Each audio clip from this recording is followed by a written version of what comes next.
वज़ीर-ए-आज़म शहबाज शरीफ से पाकिस्तान में चीन के सफ़ीर जियांग ज़ीडोंग की मुलाकात, मशरिक़ वस्ता की सूरत हाल और पाकिस्तान की अमन कोशिशों पर तबादला ख़याल। वज़ीर-ए-आज़म ने चीन के साथ स्ट्रेटेजिक शराकत दारी पर फ़ख्र का इज़हार किया। कहा, चीनी क़यादत के साथ करीबी तावन जारी रखेंगे ताकि ताल्लुकात मज़ीद मजबूत हों।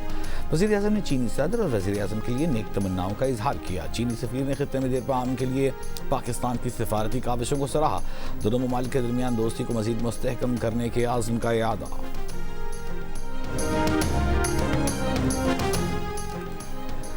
ईरान ने आबनाए हुर्मुज़ में 2 बहरी जहाज़ों पर कब्जे की वीडियो जारी कर दी।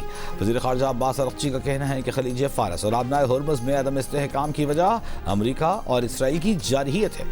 ईरान साहिली रियासत होने के नाते बैनुल-अक़वामी कानून के तहत अपनी सलामती और मफादात के दिफा के लिए इक़दाम कर रहा है, जिसके नताइज की जिम्मेदारी जारह क़ुव्वतों पर आयद होती है।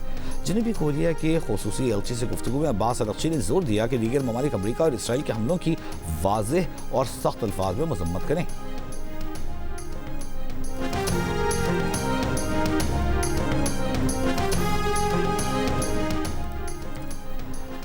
तर्जुमान व्हाइट हाउस का कहना है कि सदर ट्रंप ने ईरान के साथ जंग बंदी के लिए कोई डेडलाइन नहीं दी, वक्त का तयन वो खुद करेंगे। ट्रंप ईरान को मुत्तफ़िक़ा तजावीज़ के लिए चंद रोज़ का वक्त दे रहे हैं। कैरोलिन लेविट ने कहा कि ईरान की जानिब से 2 जहाज़ों को तहवील में लेने को सदर ट्रंप जंग बंदी की खिलाफ वर्जी नहीं समझते, क्योंकि वो दोनों जहाज़ अमरीकी या इसराइली नहीं थे बल्कि बैनुल-अक़वामी जहाज़ थे।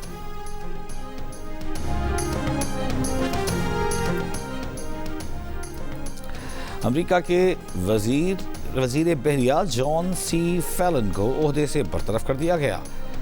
हंग खाओ कायम मकाम सेक्रेटरी नेवी मुकर्रर। इससे पहले ईरान जंग के दौरान अमरीकी वज़ीर जंग पीट हेग्सेट ने अमरीका के chief of army staff general Rand George को फौरी तौर पर मुस्तफ़ी होने पर मजबूर किया था। सेक्रेटरी होमलैंड सिक्योरिटी क्रिस्टी नियम और अटॉर्नी जनरल पैम बॉन्डी को भी ईरान जंग पर इख्तिलाफात के बायस ओहदों से हाथ धोना पड़ा। लेबर सेक्रेटरी लोरी शावेज से भी इस्तीफ़ा ले लिया गया था। वज़ीर-ए-आज़म शहबाज शरीफ और field marshal Asim Munir Iran अमरीका तनाज़ा हल करने के लिए हर सतह पर भरपूर कोशिशें कर रहे हैं। उम्मीद है फ़रीक़ैन सिफारती और पुरअमन हल को मौका देंगे। वज़ीर दाख़िला मोहसिन नक़वी की अमरीकी नाज़िमुल उमूर नैटली बेकर से मुलाकात में गुफ्तगू। इस्लामाबाद में मुज़ाकरात के दूसरे दौर के लिए सिफारती काविशों पर बातचीत।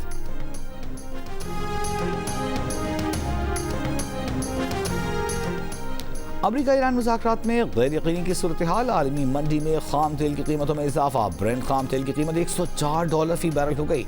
WTI भी तकरीबन $95 फी बैरल पर ट्रेड होता देखा गया। एशियाई स्टॉक मार्केटों में मिला जुला रुझान। पाकिस्तान स्टॉक एक्सचेंज में मंदी।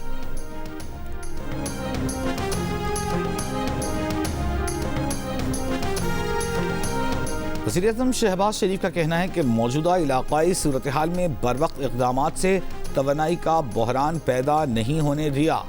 ज़रूरियात के पेश नज़र खाम तेल के स्ट्रेटेजिक ज़खायर रखने के हवाले से मंसूबे पर काम कर रहे हैं। एनर्जी सिक्योरिटी से मुताल्लिक़ इजलास में वज़ीर-ए-आज़म ने कहा कि एनर्जी सिक्योरिटी मुल्क के मुस्तक़बिल की मजमूई मनसूबाबंदी का अहम हिस्सा बन चुकी। मुस्तक़बिल में सरकारी इस्तेमाल के लिए बिजली से चलने वाली बसें और मोटरसाइकिलें खरीदी जाएँ। सोलर से पैदा इजाफी बिजली की स्टोरेज के लिए लाहेमल तश्कील दिया जाए। मकामी स्टोरेज बैटरियाँ तैयार करने की हौसला अफजाई की जाए।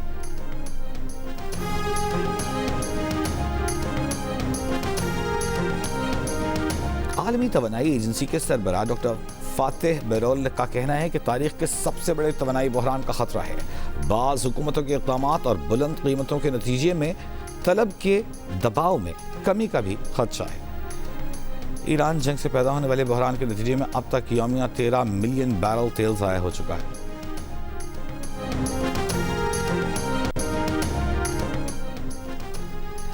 अटक रिफाइनरी ने खाम तेल रिफाइन करने वाला यूनिट चला दिया। CEO अटक रिफाइनरी के मुताबिक चंद रोज़ में रिफाइनरी से मुकम्मल पैदावार मामूल पर आ जाएगी। इस्लामाबाद और पेशावर एयरपोर्ट्स की बड़ी फ्यूल सप्लायर अटक रिफाइनरी है। इससे पहले खाम तेल न पहुँचने से अटक रिफाइनरी की बंदिश और जेट फ्यूल की किल्लत का खदशा पैदा हो गया था।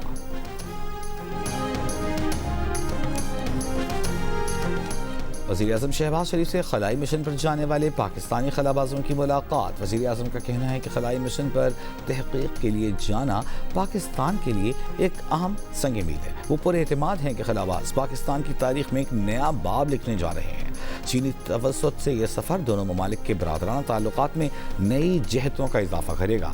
چینی سفیر نے دونوں ممالک کے خلائی تحقیق میں تعاون کو خوش آئند قرار دیا۔ ڈریپ کا ملک میں HIV کے پھیلاؤ کے پیش نظر دوبارہ استعمال ہونے والی سرنجز کے خلاف سخت اقدامات کا حکم۔ حکام کے مطابق پاکستان میں گزشتہ 15 مہینوں میں بچوں میں HIV کے 2108 کیسز سامنے آ چکے۔ پاکستان میں 2 اور 5 ملی لیٹر روایتی ڈسپوزیبل سرنجز پر پابندی برقرار ہے۔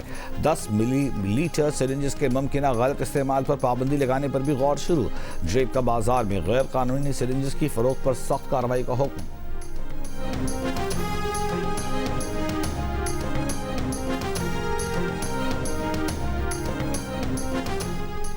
راولپنڈی کے بینظیر بھٹو اسپتال کی بیسمنٹ میں کئی سالوں سے پانی کا رساؤ۔ گندے پانی سے بدبو اور تعفن پھیلنے لگا۔ بیسمنٹ میں پانی بھرنے سے اسپتال کی عمارت خطرناک ہو گئی۔ کروڑوں روپے کے فنڈز کے باوجود مسئلہ حل نہ ہو سکا۔ MS ڈاکٹر شرجیل کا کہنا ہے کہ جمع پانی اور خستہ حالی پرانا معاملہ ہے۔ پانی نکالنے کے لیے واٹر پمپ نصب ہے۔ کوشش ہے کہ تمام مسائل مستقل طور پر حل کیے جائیں۔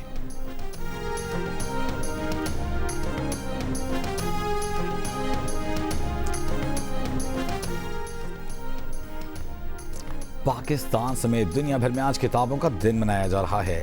اس دن کا مقصد مطالعے کے شوق کو فروغ دینا، کتابوں کی اہمیت اجاگر کرنا اور کاپی رائٹ کی حفاظت کرنا ہے۔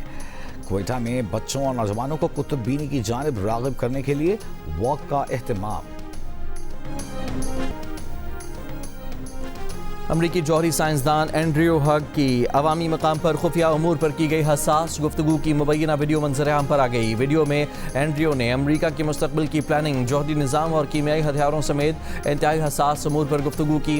خفیہ طور پر بنائی گئی ویڈیو میں اینڈریو ہگ نے ایران کے نئے سپریم لیڈر کو قتل کرنے کے منصوبے کا ذکر کرتے ہوئے کہا کہ اگر مجتبی خامنہئی نہیں بدلتے تو ہاں انہیں مار دیا جائے گا۔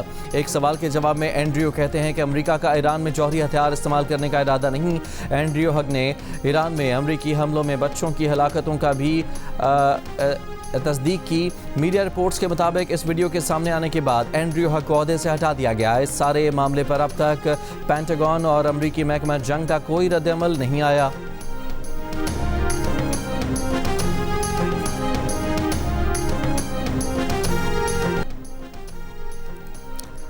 PCB women's talent hunt programme کے تحت بہاولپور میں انڈر 19 اور ایمرجنگ کیٹیگری میں ٹرائلز جاری۔ انٹرنیشنل کرکٹر کامران حسین اور PCB کی سلیکٹر بطول فاطمہ کی نگرانی میں ہونے والے ٹرائلز میں ضلع بہاولپور، لودھنا اور لیاقت پور کی سینکڑوں خواتین شریک۔ اور لیجنڈ گلوکار مائیکل جیکسن کی زندگی پر بننے والی پہلی بائیو پک مائیکل کی ریلیز میں صرف ایک روز باقی۔ فلم میں مائیکل جیکسن کا کردار ان کے بھتیجے جیف جیکسن نبھا رہے ہیں۔ 2025 میں ریلیز ہونے والی ٹریلر کو 24 گھنٹوں میں 116 ملین بار دیکھا گیا، جو خود ایک ریکارڈ تھا۔ اور سندھ میں بغیر روٹ پرمٹ اور فٹنس سرٹیفکیٹ چلنے والی گاڑیوں کے خلاف سخت کارروائی کا حکم۔ سینئر صوبائی وزیر شرجیل انعام میمن نے کہا کہ بڑی تعداد میں گاڑیوں کے روٹ پرمٹ اور فٹنس سرٹیفکیٹس کی میعاد ختم ہو چکی۔ روٹ پرمٹس اور فٹنس سرٹیفکیٹس کے اجرا کے لیے ڈیجیٹل نظام متعارف کرایا گیا ہے۔ کسی بھی گاڑی کو بغیر مکمل دستاویزات کے چلنے کی اجازت نہ دی جائے۔